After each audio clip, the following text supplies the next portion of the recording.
I'm going to tell you about this project that I did while I was in David Prescribe's lab at the University of Rochester.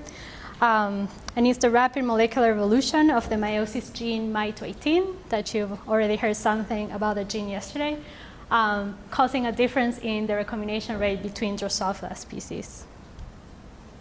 So as you already know from many talks in this meeting, at the molecular level, meiotic recombination, we know that it repairs double-strand breaks.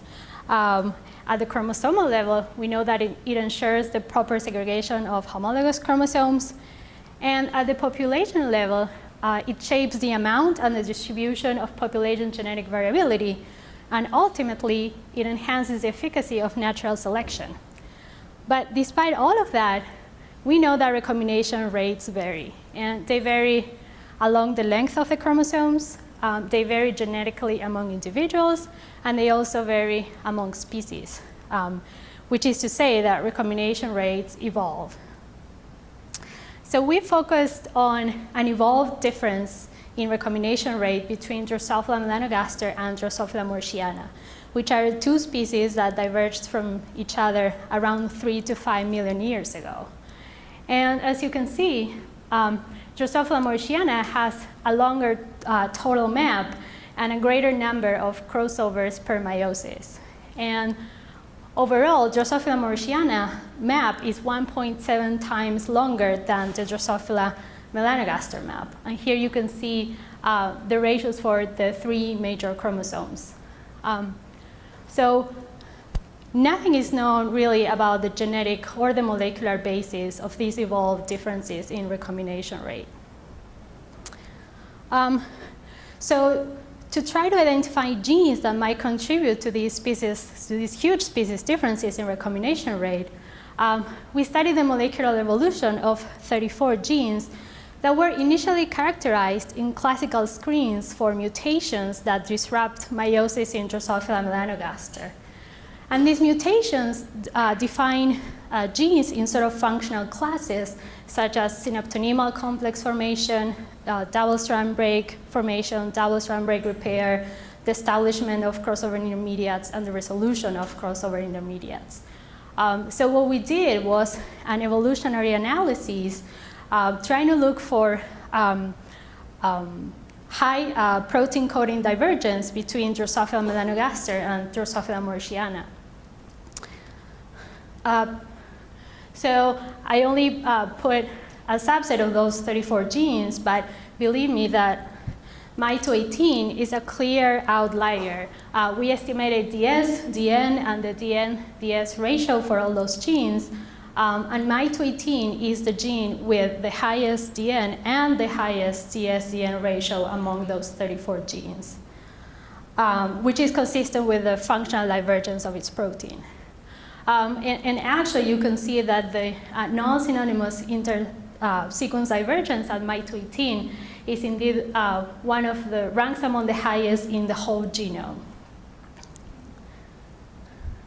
But to study the population genetic forces that are driving the molecular evolution of mei-218, what we did is we used the phylogenetics population genetics method GammaMap, which is a new method developed by Danny Wilson, Peter Andolfato, and Molly Chevorsky. And what it does is that it takes polymorphism and divergence information and returns posterior probabilities that particular codons have experienced positive selection.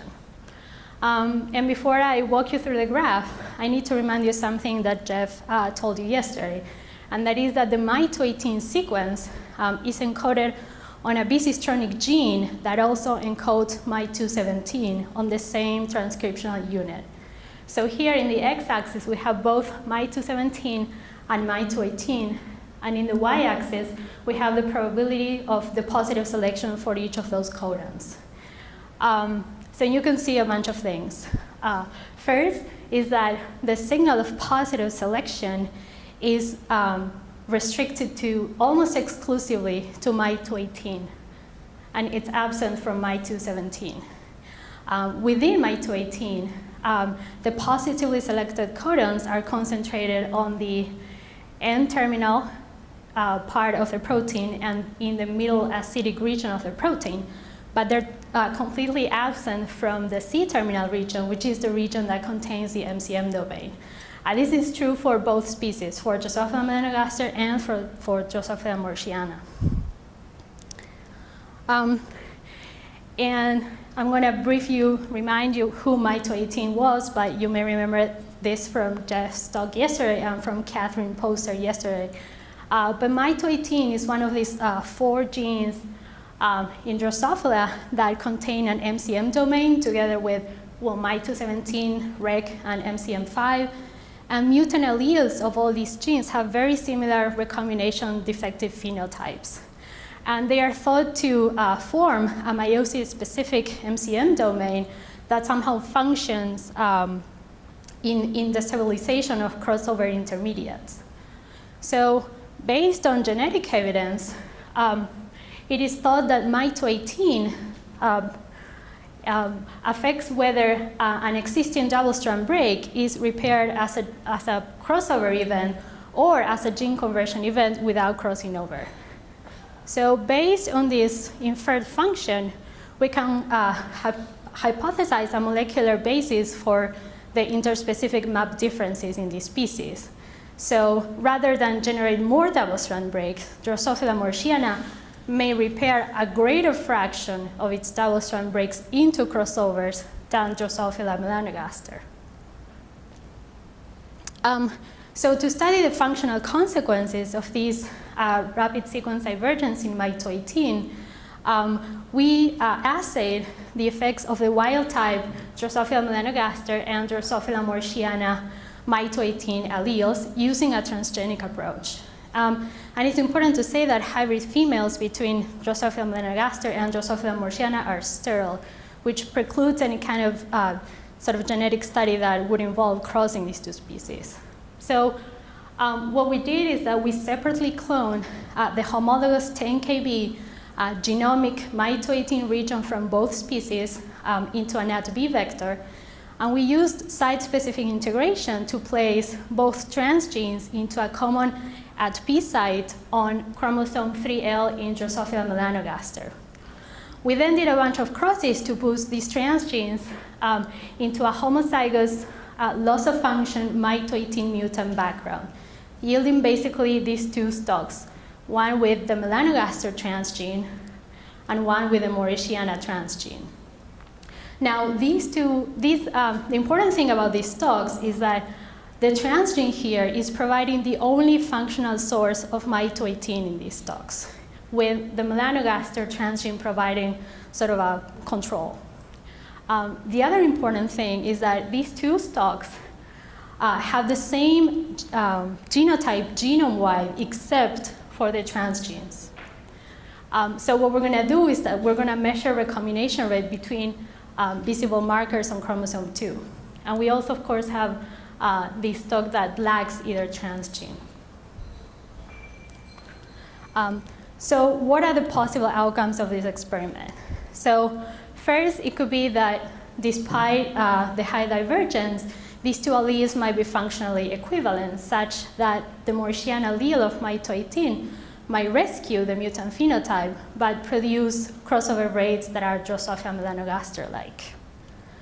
Second, it could be that the Drosophila morsiana allele of mei-218 does not function in Drosophila melanogaster, and that would be a kind of an interspecific molecular incompatibility.